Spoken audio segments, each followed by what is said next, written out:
연결해 봅니다. 안녕하십니까? 네, 안녕하세요. 네, 밤사이 국제유가 급락, 역시 이란이 복병이었습니다. 지난밤에 있었던 이야기 좀 전해주신다고 하는데 저도 좀 귀를 열고 들어보겠습니다. 네, 오늘 새벽에 유가는 아쉽게도 5.9%나 급락했습니다. 지난주 러시아가 감산 가능성을 시사하면서 급등했었죠. 그 유가에 제동을 건 것은 말씀하신 대로 이란 때문이었습니다. 이란이 하루 평균 150만 배럴의 증산 규모에 이르기 전까지는 이란에서의 감산은 없다라고 매우 매정하게 발언을 하는 바람에 모처럼 무르익던 감산에 대한 기대가 하루아침에 싹 사라져버린 것이죠. 우리나라 속담에 다르고 다르다라는 말이 있는데요. 같은 말이라고 하더라도 이렇게 했으면 어땠을까요? 이란은 그동안 경제 봉쇄 조치로 인해서 석유 시설에 대한 전면적인 보수가 필요합니다.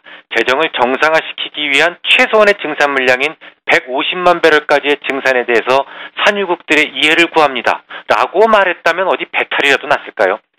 어쨌든 다행히 글로벌 증시는 크게 빠지지는 않았습니다. 지금 우리 시장도 지금 그렇고요. 이유는 유가의 하락에도 불구하고 달러가 급등하지 않았기 때문에 그랬었습니다. 오늘 새벽 달러 인덱스는 오히려 0.5% 정도 하락했죠.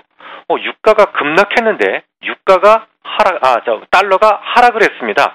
뭔가 달러를 잡아 끌어내린 요인이 또 있었다라는 얘기인데요. 그게 무엇이었을까요? 먼저 중요한 실마리를 하나 찾았습니다. 오늘 새벽 유럽 증시를 살펴보면 매우 독특한 점을 발견할 수 있는데요. 이 북해 유전에 대한 지분을 많이 가지고 있어서 유가가 하락하면 가장 많이 하락하는 나라가 있습니다. 바로 영국이죠. 하지만 오늘 새벽 영국은 독일이나 프랑스에 비해서 오히려 덜 빠졌습니다. 유가가 많이 빠졌음에도 불구하고 말이죠.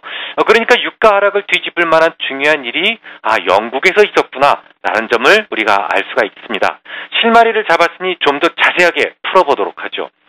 작년 연말에 올해 있을 수 있는 최대 이벤트로서 브렉시트, 즉 영국의 EU 탈퇴를 거론해 드린 바 있었죠. 지난 수년간 그리스가 유로존 탈퇴를 놓고 애를 먹였습니다만 그리스의 유로존 탈퇴는 세 발의 피만큼이나 작아 보이게 하는 대형 악재가 바로 영국의 유로존 탈퇴인 것이죠. 영국은 금융이 발달한 나라이기 때문에 유로존에서 잔류하는 것이 국익에 도움이 됩니다. 그럼에도 불구하고 유로존을 탈퇴하겠다라고 할 정도로 심하게 삐진 이유가 있습니다. 러시아와 중국의 졸부들이 영국의 주요 중심지 건물을 싹쓸이하기 시작하면서 집값이 천정부지로 치솟기 시작을 했죠. 이 치솟아 오르는 월세를 부담하기 어려워진 토종 거주자들은 어쩔 수 없이 시내 외곽으로 거주지를 옮길 수밖에 없었는데요.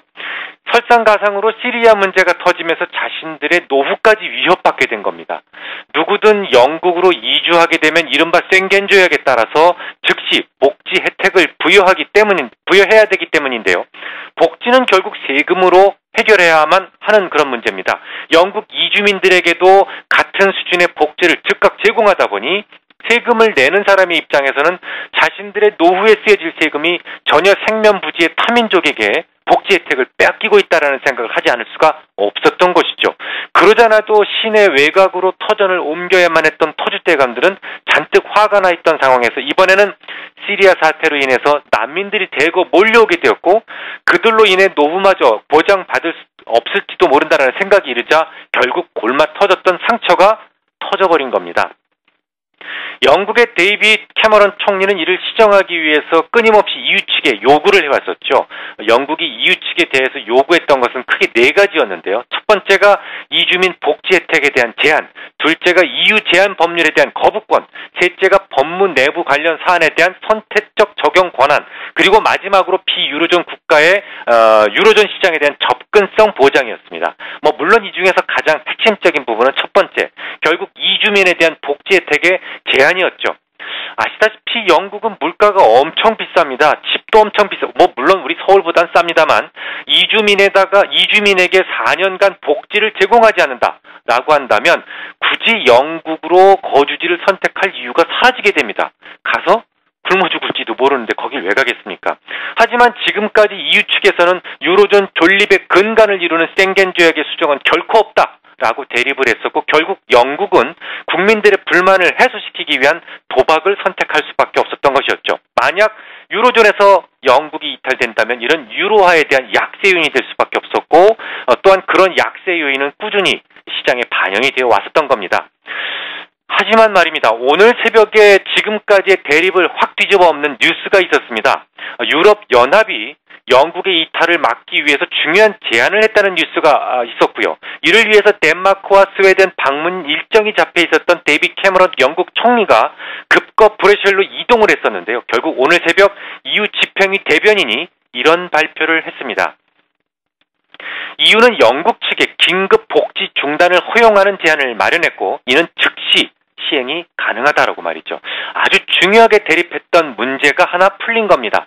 오늘 유가 급락에도 불구하고 달러가 오히려 하락한 것은 그러니까 브렉시트의 희석으로 인해서 유로화가 강세 요인이 생겼던 것이 원인이었습니다. 사실 올해 가장 걱정하던 문제였는데요. 그래도 해결될 수 있다라는 물꼬가 트였다니 다행스럽다는 생각입니다. 다만 EU의 모든 구성 국가들마저 찬성을 한 것은 아니기 때문에 아직은 안심할 수는 없습니다. 특히 반대 의견을 강하게 주장하고 있는 폴란드 정부는 이주민 복지 혜택이 제한 실행된다면 영국 내 수십만 명의 폴란드 이주민들이 차별 대우를 받게 될 것이다 라면서 지금 강력하게 반발하고 있습니다. 이는 EU와 영국 간 합의에 도달한다고 하더라도 아직은 넘어야 될 산이 남아있다는 것을 의미합니다. 브렉시트 문제를 포함한 유로존의 붕괴 리스크는 무뎌졌을 뿐 아직은 진행 중이다라는 판단을 하고 있습니다. 네, 참 이 그렉시트 그리스의 어떤 탈퇴 문제를 두고 그렇게 홍역을 또 치렀었는데 어찌 보면 이 그렉시트는 세 발의 피라고 할 수 있는 브렉시트 문제에 대해서 지금 현재 진행 중에 있는 분위기를 전해주셨습니다. 하나금융투자청담금융센터의 박문환 이사였습니다. 수고하셨습니다. 잘 들었습니다.